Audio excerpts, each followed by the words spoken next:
Depuis sa création il y a 64 ans, la marque Grand Seiko n'avait jamais proposé de complications mécaniques. Et depuis, ça a changé avec l'implantation d'un tourbillon à force constante. Kodo, aujourd'hui, on est dans la boutique Grand Seiko avec notre ami Cyril, que vous connaissez déjà. Bienvenue. Bonjour Cyril, merci beaucoup. Toujours un plaisir d'être avec toi. Tu vas nous parler de belles choses aujourd'hui, que tu as une connaissance fine de Grand Seiko. Et du coup, vous l'aurez compris aujourd'hui, le sujet, c'est Kodo. Tu t'apportes ta main aussi si tu veux.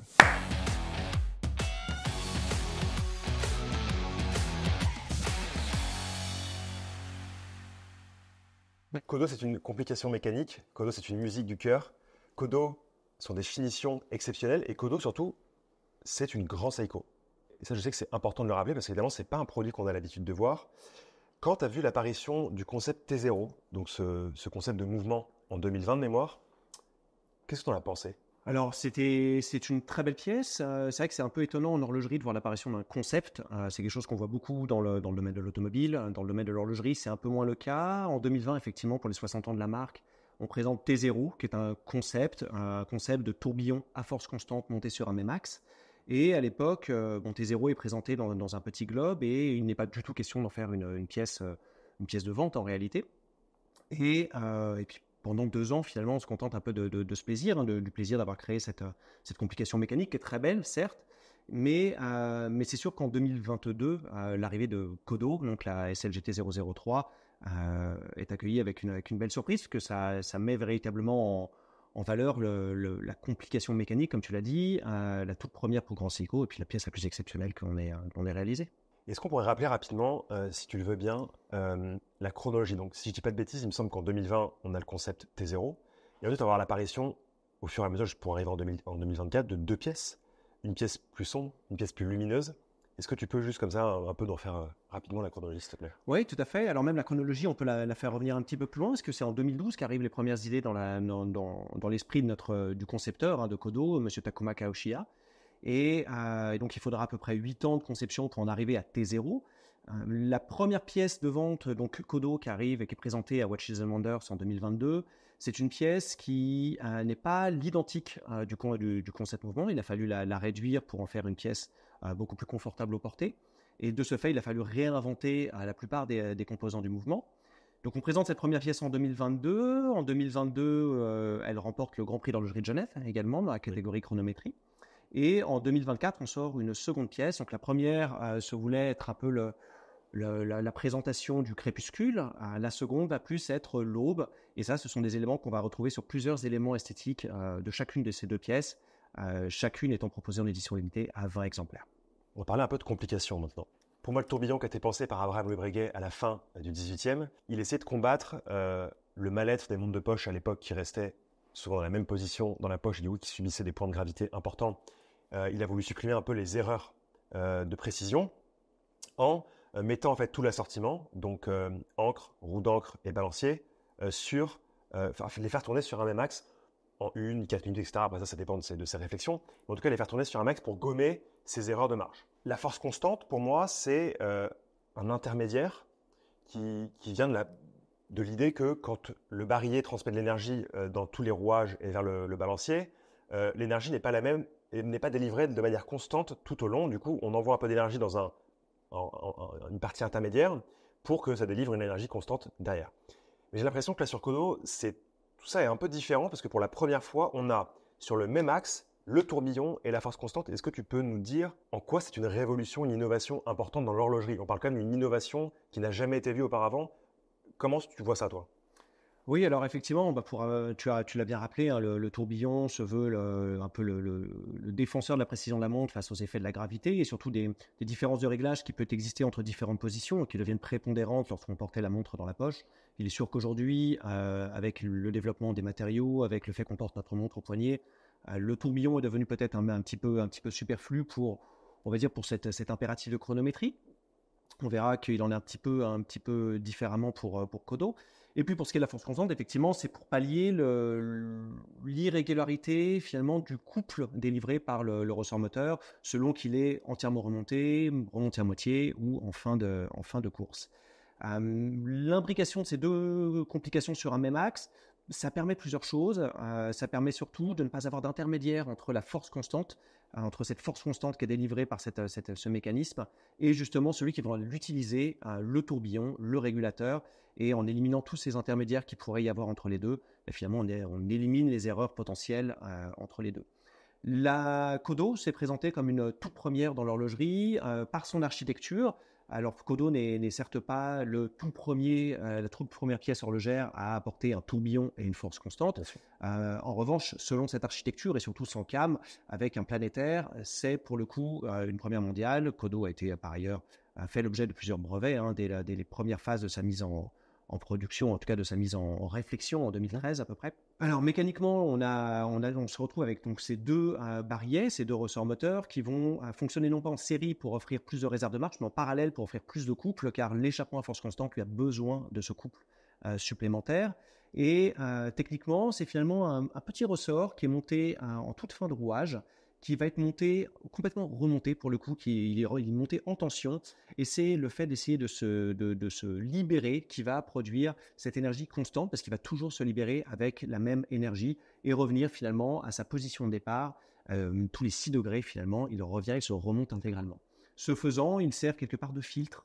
Il filtre l'énergie qui va être évidemment irrégulière de la part des ressorts moteurs, même si à nouveau on a fait beaucoup d'améliorations sur ce sujet. Chez Grand Seiko, on utilise le Spron depuis très longtemps désormais. C'est le cas également sur ce Kodo. Mais malgré tout, on a cette irrégularité et ce fonctionnement, ce petit ressort, il va venir filtrer et conférer la même énergie tout au long de son fonctionnement à l'organe réglant. Incroyable. Et pour moi, le remontoir intermédiaire, c'est donc le barillet qui envoie de l'énergie. Ensuite, le ressort intermédiaire se gonfle d'énergie et distribue. Donc là, ce que tu es en train de me dire avec Kodo, c'est que toutes les secondes, le remontoir envoie de l'énergie. En fait, le cycle du remontoir intermédiaire, le cycle de la force constante, c'est un cycle toutes les secondes. C'est un cycle toutes les secondes. Alors ça, c'est aussi quelque chose qui est assez intéressant. Ça a été fait d'un point de vue mécanique, ça a été fait d'un point de vue de chronométrie, mais également d'un point de vue plus émotionnel de la part de M. Takuma Kaoshiya, donc l'horloger qui a réalisé Kodo.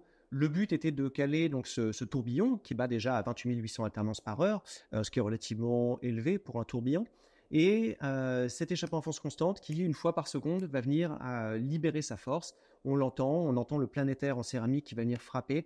Et ça, effectivement, ça se passe toutes les secondes. Et toutes les secondes, finalement, le ressort de la force constante est remonté et va pouvoir recommencer son cycle toutes les secondes. Magnifique, et je vous propose de l'écouter tout de suite.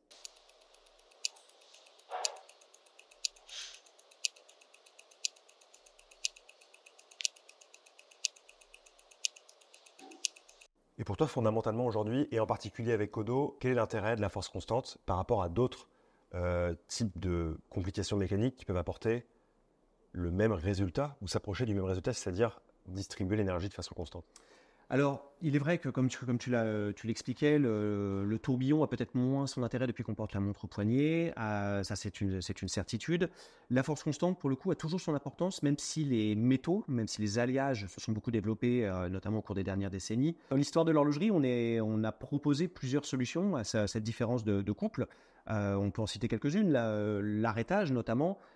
Probablement la croix de Malte est l'un des plus connus, qui permettait de limiter le nombre de tours d'armage du ressort moteur, mais également le nombre de tours qu'il ferait en se dévidant, et finalement limiter sa marche sur, on va dire, une partie de la courbe dont on savait qu'elle était la plus régulière.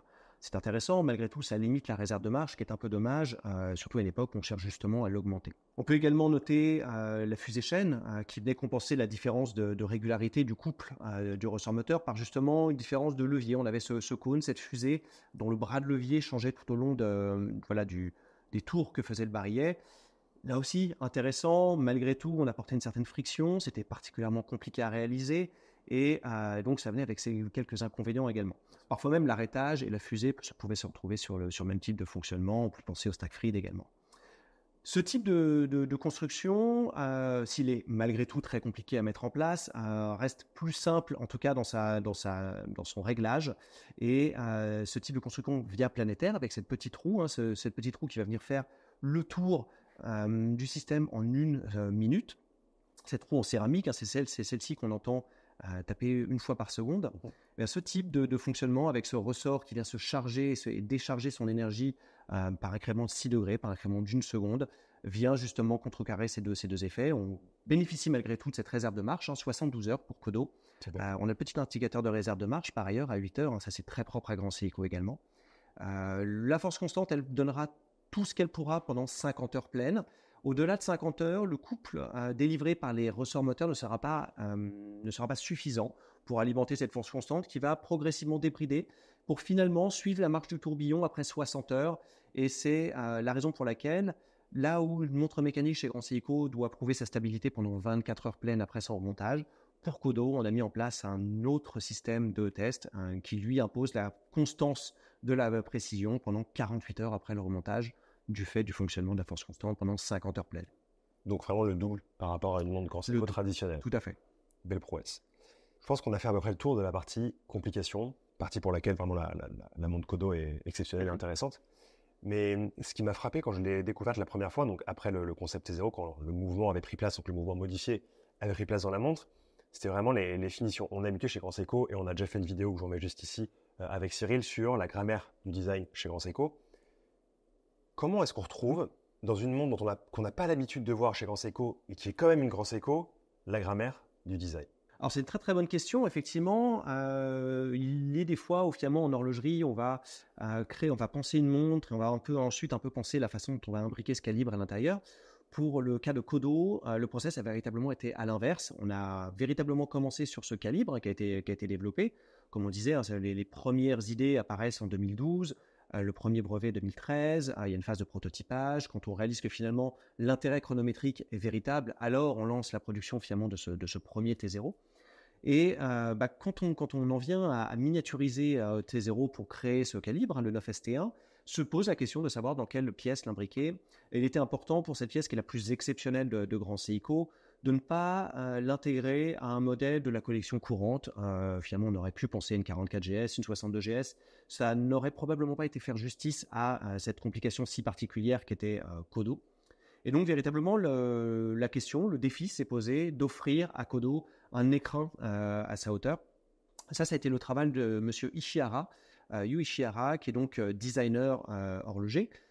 Par ailleurs, on a eu l'occasion de l'accueillir il y a peu dans cette boutique. Monsieur Yu Ishihara est également le designer qui a créé les pièces exceptionnelles qui sont les éditions limitées Vendôme, donc une pièce en or rose, une pièce en platine, dont on est très fier dans cette boutique. Et donc, il a eu à travailler sur cette pièce Kodo et à lui offrir cet habillage si particulier. Pour Kodo, l'habillage déjà passe par le calibre lui-même, évidemment, qui est particulièrement squeletté. Le premier était particulièrement sombre, le second beaucoup plus clair, notamment dû à ce plaquage beaucoup plus argenté. Comme on le disait tout à l'heure, vraiment exprimer le crépuscule et l'aube. Sur cette seconde mouture, par ailleurs, les rubis habituels d'un mouvement horloger ont été remplacés par des saphirs. C'est une toute première fois pour Grand Seiko. Et cela pour matcher justement cette aube qui est exprimée par ce calibre. Tu nous parles de saphir dans le mouvement, donc de saphir synthétique. Pour moi, ça n'a jamais été vraiment réalisé en horlogerie. Ça apporte ici, en tout cas, uniquement une idée de couleur, une idée de teinte pour changer. On m'a dit qu'il y avait un rubis. Pour moi, est-ce que tu peux nous en dire un peu plus? Oui, tout à fait. Alors, de la même manière que sur la première version donc, de Kodo, on retrouve un rubis sur l'un des arbres de la cage d'échappement à force constante. Et ce rubis, couplé au fait qu'on puisse arrêter la marche de Kodo pour pouvoir régler Kodo à la seconde, ce rubis va venir jouer le rôle d'aiguille des secondes. On le disait tout à l'heure, l'échappement à force constante va venir, lui, faire un tour de la complication en 1 minute. Et donc, véritablement, ce ratio permet de donner la seconde. Ça fait partie là d'un des éléments qui font de cette Grand Seiko une véritable Grand Seiko à nouveau. Lorsqu'on a un Grand Seiko Spring Drive, un Quartz ou un High Beat, on aime venir régler sa montre à la seconde. Et il en est de même sur cette pièce, quand bien même elle est la plus exceptionnelle aujourd'hui de la collection. Très bien, merci. Donc ce calibre qui est particulièrement squeletté, sur lequel on est venu jouer avec l'ombre et la lumière, un coup-in, non pas cette opposition telle qu'on peut la connaître dans le monde occidental, mais vraiment le rapport entre ombre et lumière qui est si propre, si apprécié dans l'esthétique japonaise. Donc on a vraiment joué là-dessus sur toutes les finitions du calibre, que ce soit les anglages, que ce soit vraiment la finition des index ou des aiguilles. On pourra en reparler, la lisibilité reste importante sur cette pièce si particulière. Le squelettage, eh bien ce squelettage, on a souhaité le perpétuer sur le boîtier lui-même, où on est venu jouer avec une imbrication de platine 950 et de titane, le Brilliant Art Titanium, qui est un alliage maison de Grand Seiko. Et là, véritablement, la pièce est construite comme un puzzle, on va dire, avec des pièces en titane qui vont venir protéger les pièces précieuses en platine. Alors, qu'est-ce qu'il y a en titane? Qu'est-ce qu'il y a en platine? Alors, des éléments tels que les cornes extérieures sont réalisées en titane pour venir protéger l'intérieur des cornes, l'intérieur du boîtier, lui-même en platine. Il en va de même sur la lunette, dont la partie extérieure est en titane pour protéger la partie interne en platine. La couronne également ne fait pas exception. On va dire que le capuchon de couronne est lui réalisé en platine et le tour lui-même fonctionnel est réalisé en titane. Incroyable. Tous ces éléments qui sont là pour permettre de protéger Kodo. Kodo qui est imbriqué entre 2 verres saphir également, évidemment inrayable et fermé donc à l'aide de ces vis pour permettre une étanchéité à 10 bars. Donc on va dire que l'entièreté de ce mouvement squeletté, tous les ponts ont été anglais, toujours d'une belle manière chez Grand Seiko. Les aiguilles, on retrouve justement ce travail des aiguilles avec un côté fasté, poli, des aiguilles vraiment caractéristiques de Grand Seiko. Ce que j'aime beaucoup, c'est le tour d'heure. Il est squeletté et on a vraiment ce travail. Je sais pas, on remarque davantage, je trouve, les finitions des index, puisqu'ils prennent beaucoup de place sur ce cadran qui est décentré à midi. Évidemment, j'imagine alors, je sais pas comment on peut appeler cette finition, mais est-ce qu'on parle de côte de Tokyo? Est-ce qu'on parle de quoi on parle sur ce mouvement-là, cette finition un peu soleillée, ronde? J'ai un peu du mal à la caractériser. Alors, effectivement, plusieurs éléments. Les finitions qu'on va retrouver sur le pont sont notamment inspirées par les jardins japonais, notamment les Kare-sansui, qui sont les jardins zen, les jardins secs, précisément, où véritablement le gravier va venir jouer le rôle des étendues d'eau. Ça, c'est véritablement ce qu'on a souhaité retrouver sur cette phase de Kodo. Le travail étant, alors on a différents types de finitions sur l'ensemble des éléments, que ce soit les ponts, que ce soit la platine, que ce soit les mobiles eux-mêmes. Là, véritablement, c'est ce qu'on retrouve sur la platine. Côté index, on va retrouver finalement le travail qui est réalisé sur l'ensemble des grands Seiko. Ce facettage, évidemment, à la main. Cette vérification toujours à l'œil. Les aiguilles qui sont toujours multifacetées, alors selon 5 dimensions, comme n'importe quel grand Seiko. Mais là, avec une petite différence, puisque finalement, on est venu quelque part réduire un peu cette lisibilité qui est si chère à Grand Seiko. Eh bien, pour contrecarrer cet effet, on est venu offrir une 6e facette à l'aiguille des heures pour permettre la plus grande lisibilité malgré tout, la lisibilité étant vraiment l'un des points cruciaux de l'ADN de Grand Seiko. Et comme tu l'annonçais en début d'émission, finalement, on ne souhaite pas faire de cette Grand Seiko Kodo une pièce complètement à part du reste de la collection. Il s'agit toujours d'une véritable Grand Seiko. C'est vrai, je viens de l'avoir la finition, c'est le bout de l'aiguille qui est légèrement biseauté. Oui, tout à fait.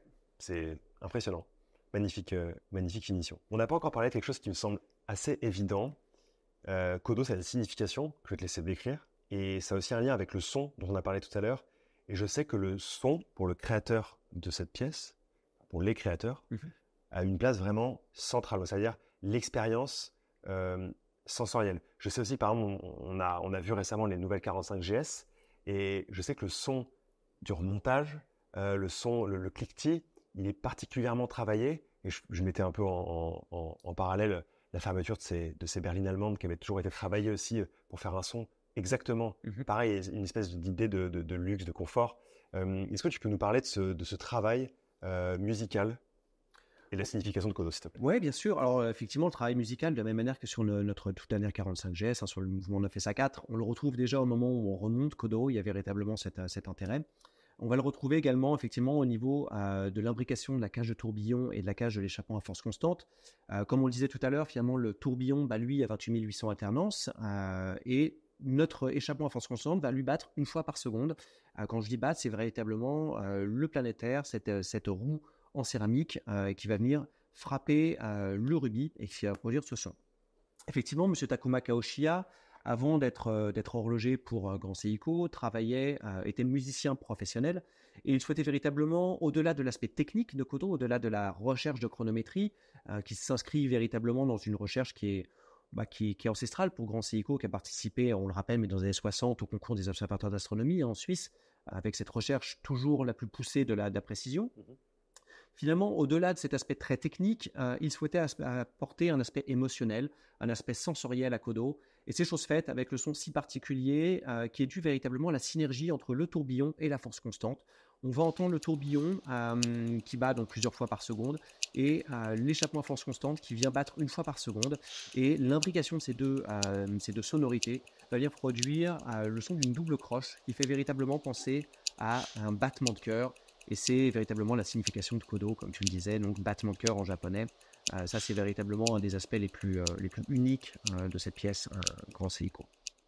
Incroyable. Et on a la montre devant les yeux. Je vois évidemment l'habillage du boîtier, je vois les finitions qui me sautent au visage. Mais on n'a pas parlé d'un autre point important, parce qu'évidemment, sur une pièce pareille, rien n'a été laissé au hasard. Est-ce que tu peux nous parler un peu du bracelet et de la boucle déployante, s'il te plaît? Oui, bien sûr. Alors, la boucle déployante est réalisée en platine pour suivre effectivement l'habillage de la montre elle-même. Le bracelet lui-même est très particulier. Le bracelet est d'ailleurs de la première mouture également qui suivait le même type de process. On souhaitait offrir à cette montre exceptionnelle un bracelet qui n'était pas moins, en tout cas un bracelet qui faisait justice à cette pièce. En l'occurrence, on s'est tourné vers un bracelet Imeji Kurosan, c'est à savoir un bracelet qui est réalisé en cuir de bœuf japonais. Alors c'est un cuir qui est habituellement mis au rebut du fait de sa robustesse. Il est très compliqué à tanner et son utilisation se ferait beaucoup plus complexe. En l'occurrence, les Japonais sont assez maîtres dans l'art du tannage également. Ils tannent donc ce cuir d'une façon si particulière, ensuite le plongent dans des bains de fer, en l'occurrence, et viennent le laquer à la main. Et c'est véritablement l'ensemble de ces étapes qui va venir produire cet effet si particulier qu'on retrouve en surface. Un travail qui, par ailleurs, était le même type de travail qui était employé sur certaines pièces en cuir des armures de samouraï et des armures de kendo. D'où véritablement ce rapport également à l'artisanat japonais. Il était très important qu'on offre cette finition finalement à Kodo, cette dernière pièce. Très clair. Et aujourd'hui, donc, si on regarde chez Grand Seiko les disponibilités de Kodo, est-ce qu'on a encore du coup Crépuscule? On a encore Aurore ou l'Aube? Est-ce que tu peux parler du nombre de pièces? Tu peux parler aussi du prix en boutique? Même si évidemment on parle de montres qui ne sont pas faites pour les simples mortels, on le sait très bien, mais je veux quand même parler de des différentes versions qu'on peut trouver aujourd'hui et des versions et des prix. Alors, cette pièce est une pièce qui est proposée donc, au prix de 385 000 €, évidemment exclusive aux boutiques Grand Seiko, donc ici à Paris, la boutique Grand Seiko Paris, place Vendôme. C'est une pièce qui est limitée à 20 exemplaires. Alors là, on parle effectivement de cette seconde mouture, donc l'Aube. La première était elle-même limitée à 20 exemplaires. Et aujourd'hui, l'ensemble de ces deux références est désormais indisponible. C'est plutôt une bonne nouvelle. C'est plutôt une bonne nouvelle. Moi, j'en voulais absolument une, tu vois, j'arrive un peu en retard. C'est vraiment dommage. Super blague. Nicolas, vraiment l'humour ce matin. C'est super. Écoute, cher Cyril, je voulais te remercier d'avoir pris le temps de nous parler des battements de ton cœur. Plus sérieusement, des battements du cœur de cette Kodo, ce qui fait un peu de répétition, parce que Kodo, ça veut aussi dire battement du cœur, vous l'aurez compris. Donc, si je résume, on a la complication mécanique, tourbillon, force constante sur un même axe. On a toutes les finitions qui sont exceptionnelles, qui sont adaptées de ce qu'on connaît chez Grand Seiko pour spécialement Kodo. Rien n'est laissé au hasard, le son, jusqu'à l'utilisation des matériaux pour le bracelet et la boucle. Donc vraiment une pièce exceptionnelle. Merci encore. Merci à toi. Je ne sais pas si tu veux encore ajouter quelque chose pour nous quitter. Pas en musique, forcément, tu n'es pas obligé de chanter. Les battements du cœur suffiront. Écoute, Nicolas, c'est moi qui te remercie beaucoup. C'est toujours un plaisir de parler de cette pièce qui est à nouveau certes exceptionnelle, qui n'en est pas moins une vraie Grand Seiko et qui, à titre personnel, m'a fait véritablement aussi apprécier Tourbillon. Je suis horloger de formation, mais j'avoue que je suis vraiment tombé amoureux de cette complication mécanique avec Kodo. Et donc, c'est toujours un plaisir d'en parler. Et ça se voit, ça se ressent quand on parle. Merci Cyril. Merci à vous, on vous aime et on vous dit à très bientôt.